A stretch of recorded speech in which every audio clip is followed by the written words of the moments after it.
Chers amis, bonsoir. Monaco se trouve à la croisée des chemins.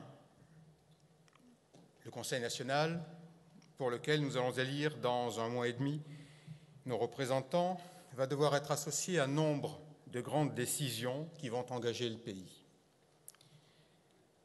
La situation que nous connaissons aujourd'hui est grave et préoccupante. Les 5 dernières années écoulées ont vu notre pays basculer dans un déficit de repères, dans une culture de l'à peu près, dans une politique de la tromperie. Il ne faut pas que l'on amène plus longtemps ce pays sur les chemins de la médiocrité, des égarements et du mensonge. C'est la raison pour laquelle j'ai décidé de me présenter à vos suffrages avec la liste d'enjeux monégasques, pensant que mes compétences dans le domaine du droit du social, du droit du travail, de l'emploi, mais aussi en matière de relations internationales pourraient être utiles. Dans cette période de transition, les enjeux sont d'importance, pour le pays tout d'abord, avec entre autres les grands équilibres financiers, le développement judicieux de notre politique économique, le projet d'extension en mer du côté du portier, la gestion compétente, vertueuse et sérieuse du fonds de réserve constitutionnel. Cela fera partie des grandes orientations et des choix sur lesquels le gouvernement devra se prononcer et où le Conseil national, de manière incontournable, devra être consulté, associé et écouté. Pour les monégasques ensuite, dont les préoccupations devront être prises en considération avec notamment l'amélioration de leur pouvoir d'achat, une égalité effective entre les hommes et les femmes, la possibilité de pouvoir travailler ici, dans leur pays, et pas seulement dans l'administration ou à la SBM.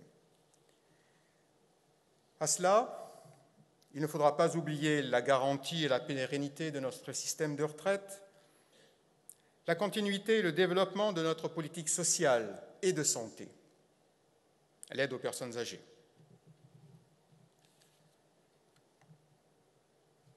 Le prince régnait III, dans une de ses dernières grandes visions pour Monaco et dans le souci d'une meilleure reconnaissance de notre pays par le concert des nations, a souhaité, en 1998, adhérer au Conseil de l'Europe. Cela fut fait le 5 octobre 2004. C'est une belle et grande chose que de participer à cette communion d'esprit, de reconnaissance et de solidarité européenne. Nous avons beaucoup à y gagner. Mais au travers de cette union, Monaco se devra de continuer à maintenir et à développer son identité, en faisant comprendre que nous sommes un petit pays avec nos particularismes et que grâce à notre culture et à nos traditions, nous avons traversé plus de 700 ans d'histoire. Certes, adhérer à cet organisme international impliquera de la part du gouvernement la souscription à certaines de ses exigences. Il devra toutefois prendre le temps de la réflexion, de la concertation et du dialogue.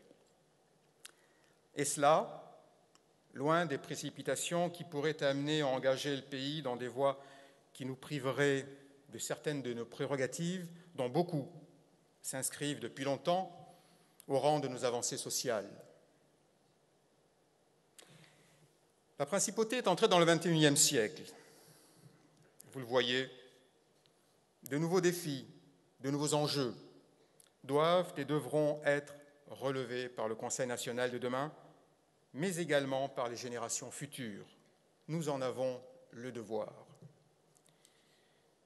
Pour cela, il faudra rester lucide, il faudra rester vigilant, il faudra rester ferme, mais il faudra aussi rester serein, croire en nous et en nos capacités, comme y ont toujours cru nos aînés, afin que tous ensemble, nous préparions Monaco à prendre en main son avenir, tous unis autour de notre prince souverain.